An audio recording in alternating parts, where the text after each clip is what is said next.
दोस्तों नमस्कार। Weekend knowledge electrical में आप सभी का स्वागत है। दोस्तों आप सभी फटाफट से जुड़ जाइए। इलेक्ट्रिशियन थ्योरी के न्यूमेरिकल क्वेश्चंस का सॉल्यूशन अपन ने स्टार्ट कर रखा था। यूपी आर्मिनल TG2 और यूपी मेट्रो का यदि आप एग्ज़ाम देने जा रहे हैं तो इस वीडियो को ज़रूर देखना। न्यूमेरिकल के क्वेश्चंस हैं। दिल्ली मेट्रो 2020 में मेंटेनर इलेक्ट्रिशियन के एग्ज़ाम में जो न्यूमेरिकल क्वेश्चन पूछे गए थे उनका सॉल्यूशन अपन कर रहे हैं। वैसे ये हमारा लाइव टेस्ट नंबर 32 है। इससे पहले भी हमने काफ़ी न्यूमेरिकल्स लाइव आकर के सॉल्यूशन कराए हैं। आपको भी अपना उत्तर करने का मौका मिलेगा। आप सभी फटाफट से जुड़ जाइए, फिर करते हैं चर्चा की शुरुआत। तो चलिए दोस्तों आज की क्वेश्चन से शुरू करते हैं। आज का सवाल नंबर 1 यानी वैसे ओवरऑल 41 नंबर हमारा सवाल है। ये आपकी स्क्रीन पर है। दो बैटरी A और B समांतर में इस प्रकार जुड़ी हुई है कि इनके समरूप सिरे एक साथ संयोजित है। 10 ओम का लोड प्रतिरोध इनके सिरों पर जुड़ा हुआ है। A का EMF 12 वोल्ट और आंतरिक प्रतिरोध 2 ओम है। वहीं B का EMF 8 वोल्ट और आंतरिक प्रतिरोध 1 ओम है। किरचॉफ के नियम के अनुसार लोड में प्रवाहित धारा की गणना कीजिए। दोस्तों सवाल थोड़ा सा बड़ा है। देखिए दिल्ली मेट्रो जैसे एग्ज़ाम में जैसा कि हम सभी जानते हैं 40 से 42 सेकंड एक क्वेश्चन को सॉल्व करने के लिए मिलते हैं। ऐसे में इस तरह के एग्ज़ाम में इतना बड़ा क्वेश्चन देना वैसे सही नहीं माना जाता है, क्योंकि 40 से 42 सेकंड में इस तरह के क्वेश्चन को करना संभव नहीं है। लेकिन क्या करें, जब एग्ज़ाम में दे दिया तो अपने पास कोई ऑप्शन नहीं है, तो इसका उत्तर आप सभी फटाफट से दे दीजिएगा। चलिए अपन बात कर लेते हैं दोस्तों इस क्वेश्चंस के बारे में। तो एक बुक पर मैंने सॉल्यूशन इसका किया है, तो आपको दिखा देता हूँ। मैं आपके सामने स्क्रीन पर है दोस्तों। ये देखिए इस तरह से डायग्राम आपको बनाना था और सोल्व करना था। आपका आंसर आ जाएगा यहाँ पर, जैसा कि आप देख पा रहे हैं 0.875 एम्पियर इसका उत्तर आ रहा है। ठीक है दोस्तों, आगे बढ़ने से पहले आप सभी से निवेदन करूँगा कि प्लीज़ आप इस वीडियो को लाइक ज़रूर करें। चैनल पर नए हो तो चैनल को सब्सक्राइब ज़रूर करें। इसी तरह के हम नोट्स आप तक पहुँचाते रहते हैं। डिस्क्रिप्शन में आपको टेलीग्राम का लिंक दिया है, वहाँ से आप टेलीग्राम को ज्वाइन करें। इसकी PDF आपको वहाँ पर मिल जाएगी। देखिए दोस्तों इसमें क्या दिया है कि ये 12 वोल्ट की बैटरी हमने 2 ओम का प्रतिरोध मान लिया और इसमें से चलने वाली करंट को हमने I1 माना है, जो 10 ओम प्रतिरोध में से चलेगी। 8 वोल्ट की बैटरी को चलने वाली धारा को हमने I2 माना है और इस तरह से वो फ्लो होगी। ठीक है, यानी 10 ओम के प्रतिरोध में 2 करंट आएगी, I1 और I2। तो वो आपके सामने समीकरण है कि किस तरह से आएगी, आप इसको देख सकते हैं। ये समीकरण बनेगी दोस्तों कैलकुलेशन करने के बाद, जब आप इसको देखें, क्योंकि बड़ा सवाल है एक्सप्लेन करने का। यहाँ पर यदि देखें तो पूरी डिटेल से आपके सामने है। ठीक है, आप समझ सकते हैं। स्क्रीनशॉट लेकर रख लीजिए इसका, बाद में इस क्वेश्चन को ज़रूर समझें, क्योंकि जैसा कि आप सभी जानते भी हैं, क्योंकि हम हर दिन 10 क्वेश्चन करते हैं और इससे ज़्यादा स्टूडेंट पढ़ते भी नहीं हैं। लंबा वीडियो बन जाएगा नहीं तो, इसलिए पूरी तरह से एक्सप्लेन कर नहीं पा रहे। जब इन दोनों समीकरणों में आप I1 और I2 किसी एक का मान निकालेंगे ना, तो ये दोनों मान आपके सामने आ जाएंगे। I2 का मान 0.75 एम्पियर माइनस का होगा, I1 1.625 एम्पियर प्लस का होगा। दोनों का जब आप उत्तर करेंगे तो 0.875 एम्पियर आपका उत्तर आ जाएगा। ये आपका यहाँ पर ऑप्शन रहेगा। ठीक है, चलिए दोस्तों अगले सवाल की ओर चलते हैं। सवाल नंबर 42 आपकी स्क्रीन पर है। 45 ओम का प्रतिरोध और 60 माइक्रोफेरेड है दोस्तों, ये ध्यान रखना, मिलीफेरेड नहीं है, इन्होंने गलत दिया है। वैसे तो ये मिलीफेरेड लिखा जाता है और हम सब जानते हैं कि माइक्रो को हम म्यू से दर्शाते हैं। इस तरह से होना चाहिए था माइक्रोफेरेड, लेकिन ये देते हैं इसी तरह से, तो अपन क्या करें। तो जो 60 माइक्रोफेरेड का कैपेसिटर है वो 230 वोल्ट 50 हर्ट्ज सप्लाई के साथ सीरीज में जुड़े हुए हैं। रिएक्टिव पावर जो है उसका कंपोनेंट आपको ज्ञात करना है। शक्ति का जो प्रतिघाती घटक है वो कैलकुलेट करना है। देखिए दोस्तों रिएक्टिव पावर कंपोनेंट जब आपको कैलकुलेट करना है तो कई सारे काम आपको यहाँ पर करने पड़ेंगे। ठीक है, तो मैं आपको दिखा देता हूँ, चलिए कि हम क्या कैलकुलेट कर सकते हैं इसमें। देखो रिएक्टिव पावर कैलकुलेट करने के लिए हमें चाहिए VI sin फाई। ठीक है, VAR में होता है ना तो हमें इसमें करंट दिया गया, ना ही हमें साइन फाई की वैल्यू पता। और जैसा कि हम सभी जानते हैं कि करंट ज्ञात करने के लिए I बराबर V/Z, यानी हमें इम्पीडेंस चाहिए। इम्पीडेंस के लिए हमें XC का मान भी चाहिएगा। इसी तरह से साइन फाई जब ज्ञात करते हैं तो XC/Z से निकलता है, यानी हमें XC और Z दोनों की आवश्यकता है। दोस्तों कई सारी चीज़ें हैं, लेकिन मैंने कैलकुलेशन करके रखी हुई है तो मैं आपको सीधे सीधे उत्तर की ओर ले चलता हूँ। देखो, सबसे पहले आपको कैपेसिटिव रिएक्टेंस ज्ञात करना है, और जैसा कि आप सभी जानते हैं कैपेसिटिव रिएक्टेंस का फॉर्मूला 1/2 पाई FC होता है। ठीक है, देखो पाई का मान पाई का मान 3.14 इंटू जो फ्रीक्वेंसी है वो 50 हर्ट्ज है, और कैपेसिटी 60 माइक्रोफेरेड माननी है, आपको ध्यान रखें। ठीक है ना, 60 माइक्रोफेरेड में 10⁻⁻6 हो जाएगा, यानी 1/2 पाई FC जब आप कैलकुलेशन करेंगे ना तो ये आपके सामने आएगा 53.07 ओम।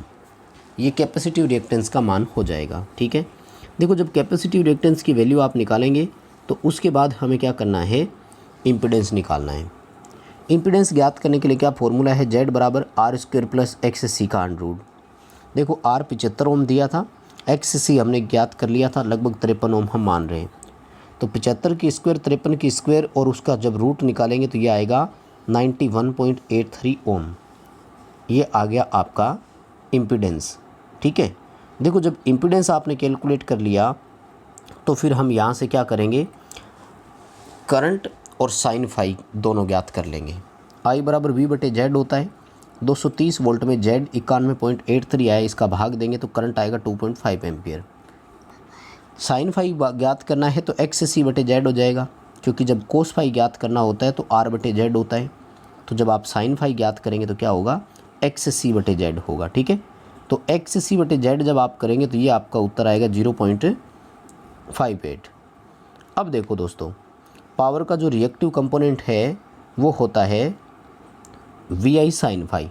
ठीक है, वोल्टेज 230 वोल्ट दिया हुआ है, करंट हमने निकाला 2.5, और साइन फाई का जो रिएक्टिव घटक अपन ने देखा वो 0.85 आया।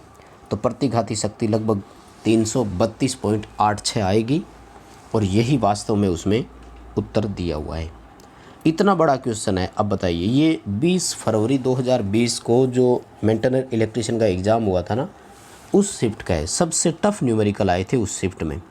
ऐसा नहीं देना चाहिए, वास्तव में मैं इसके सहमत नहीं हूँ, इसके पक्ष में नहीं हूँ, क्योंकि स्टूडेंट को 42 सेकंड में क्वेश्चन पढ़ना भी होता है, हल भी करना होता है, तो सारे काम कैसे संभव हो सकते हैं। अगला सवाल, 2 ओम वाला प्रतिरोध वाला PMMC एमीटर 100 मिली एम्पियर धारा पर FSD देता है, और इसे 10 वोल्ट नाप सकने वाले वोल्ट मीटर में परिवर्तित करना है। श्रेणीक्रम में लगने वाले प्रतिरोध की गणना करें। देखो दोस्तों, कई सारी चीज़ें हैं इसमें। वोल्ट मीटर है ना, तो FSD full scale deflection milliampere में नहीं, वोल्टेज वाला होना चाहिए था।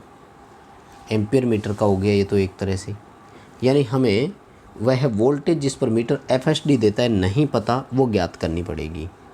देखो सबसे पहले यदि मैं बात करूं तो मीटर के सीरीज में जब प्रतिरोध लगता है तो उसको RX बोलते हैं, और RX ज्ञात करने के लिए फॉर्मूला होता है RM × N-1। RM होता है मीटर का प्रतिरोध, और N होता है गुणक घटक जो V/VM से निकलता है। V का मान होता है वह वोल्टेज जिसका हमें अब मापन करना है, 10 वोल्ट दी हुई है। VM का मतलब होता है वह वोल्टेज जिस पर मीटर FSD देता है, जबकि हमें नहीं दिया हुआ। तो सबसे बड़ी प्रॉब्लम तो हमें यही हो गई। सबसे पहले हमें क्या करना है, VM का मान कैलकुलेट करना है। देखो VM का मान कैलकुलेट करने के लिए हम क्या कर सकते हैं, ओम का नियम अप्लाई करेंगे। V बराबर I × R होता है। VM कैलकुलेट करना है तो IM × RM कर देंगे। देखो IM होती है वह धारा जिस पर मीटर FSD देता है, और वो है 100 मिली एम्पियर। तो 100 × 10⁻³ मीटर का प्रतिरोध दिया हुआ है, स्पष्ट आप देख रहे हैं 2 ओम। जब आप कैलकुलेशन करेंगे तो ये उत्तर जो आएगा वो आएगा 0.2 वोल्ट। राइट, देखो VM का मान जब 0.2 वोल्ट अपने पास आ गया तो अपन अब N घटक इसका ज्ञात कर सकते हैं कि नहीं, V/VM से। वो कितना आएगा, 10/0.2। आप कैलकुलेशन करके देखेंगे तो उत्तर आएगा 50। ये आपका आया है N घटक। ठीक है, अब देखो जब मल्टीप्लायर की गणना करनी हो तो फॉर्मूला क्या था, RM × N-1, यानी 2 × 50 - 1, 2 × 49 करना है। 98 ओम अपने इस क्वेश्चन का आंसर हो जाएगा, यानी 98 ओम का हमें प्रतिरोध उसके श्रेणी क्रम में संयोजित करना होगा। ए ऑप्शन यहाँ पर आप सभी का बिल्कुल सही रहेगा। अगला सवाल दोस्तों आपकी स्क्रीन पर है। 2 उपकरण एक दिन में 2.5 घंटे और 5 घंटे उपयोग किए जाते हैं। 200 वोल्ट डीसी से जुड़े होने पर क्रमशः 2 एम्पियर और 0.5 एम्पियर की धाराएं लेते हैं। दोनों उपकरणों द्वारा किया जाने वाला दैनिक ऊर्जा व्यय की गणना कीजिए। अब देखो दोस्तों, इसमें भी ऑप्शन देने का कोई मतलब नहीं है, क्योंकि दोनों इक्विपमेंट की जब आप कैलकुलेशन करेंगे ना, तो आपको दोनों की अलग अलग निकालनी है। देखो, वैसे जो ऊर्जा व्यय होता है वो kWh में होता है, यानी किलोवाट इंटू घंटे। क्या करना है, वाट इंटू घंटे बटे 1000। अब हम यहाँ देख रहे हैं कि स्पष्टतः हमें वाट दिया ही नहीं, तो इसके लिए फिर हम क्या करेंगे, हम V इंटू आई इंटू आवर्स करेंगे। और वोल्टेज और करंट आप देख रहे हैं स्पष्टतः दिया हुआ है। तो चलिए दोस्तों, इसकी कैसे कैलकुलेशन होगी मैं आपको दिखा देता हूँ। ये रहा अपने स्क्रीन पर दोनों की कैलकुलेशन। इक्विपमेंट 1 की यदि बात की जाए तो V 200 वोल्ट है, I 2 एम्पियर है और 2.5 घंटे वो चलता है। 1000 का भाग देंगे तो 1 यूनिट आया, यानी पहला जो है वो एक दिन में 1 यूनिट कंजप्शन करवाता है। दूसरे की वोल्टेज 200 वोल्ट है, 0.5 एम्पियर वो धारा लेता है और 5 घंटे तक वो चलता है। 1000 का भाग जब उसमें देंगे तो वो 0.5 यूनिट कंजप्शन करवाता है। यानी दैनिक व्यय दोनों का हमने निकाल लिया, 1 यूनिट और 0.5 यूनिट। इसका मतलब दोनों मिलकर के कितना कंजप्शन कराएंगे, 1.5 kWh। और यही ऑप्शन वहाँ पर बिल्कुल सही दिया हुआ था, बिल्कुल स्पष्ट दिया हुआ था। ठीक है, तो अपना 1.5 kWh वाला ऑप्शन वहाँ पर सही रहेगा। अगला सवाल ये इजी सा है, सोच समझकर इसको कर सकते थे 40 से 42 सेकंड में। बाकी 20 फरवरी को जो एग्ज़ाम हुआ था दिल्ली मेट्रो का, सबसे टफ शिफ्ट थी वो, सबसे ज़्यादा न्यूमेरिकल दिए और सबसे टेढ़े न्यूमेरिकल दिए जिनका कोई औचित्य नहीं था। सवाल, एक 0 से 1 एम्पियर वाले मिली एमीटर में 100 विभाजन है। मीटर का रिजोल्यूशन ज्ञात कीजिए। बताइए दोस्तों, रिजोल्यूशन किसे कहते हैं बताऊँ? रिजोल्यूशन का मतलब होता है छोटी से छोटी माप कितनी है इसकी, जिसका मेजरमेंट हम ले सकते हैं, ये रिजोल्यूशन कहलाता है, छोटे वाला। ठीक है, रिजोल्यूशन कहलाता है वह छोटी से छोटी माप जिसमें हम मेजरमेंट ले सकते हैं।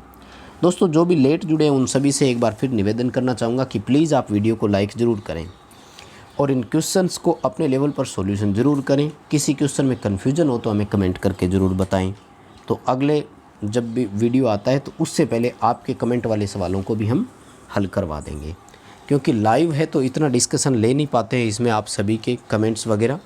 इसलिए जो भी क्वेश्चन हो आप कमेंट कर दिया करो, अगले सवाल में उसको करवा दिया जाएगा। देखो दोस्तों, बड़ा सिंपल सा है। जब भी इस तरह का आपके सामने आ जाए, वो क्या करता है दोस्तों कि जब डिफ्लेक्शन देता है तो 0 से लेकर 1 एम्पियर का ही मेजरमेंट करता है। यानी 1 एम्पियर के 100वें भाग तक जो है ना, 100वें भाग तक है, इसका हम मेजरमेंट ले सकते हैं। तो इसका जो मेजरमेंट आएगा वो कितना आएगा, 0.01। और एम्पियर मीटर कौन सा है, मिली एम्पियर मीटर। इसका मतलब 0.01 मिली एम्पियर जो है वो इसका रिजोल्यूशन रहेगा। रिजोल्यूशन होता है वह छोटी से छोटी माप जिसका हम मेजरमेंट ले सकते हैं। तो बस दोस्तों, आज के वीडियो में इतने ही करवाएंगे, 5 ही क्वेश्चन, क्योंकि इससे ज़्यादा लेकर जाते हैं तो वीडियो लंबा हो जाता है और बहुत से स्टूडेंट होते हैं जो इनको ज़्यादा टाइम तक नहीं देखते हैं। इसलिए नेक्स्ट 5 क्वेश्चन जो है वो आपको अगले पार्ट में करवा दिए जाएंगे और दिल्ली मेट्रो में फिर इतने ही क्वेश्चन है कंप्लीट हो जाएंगे, फिर एक नई सीरीज स्टार्ट कर देंगे।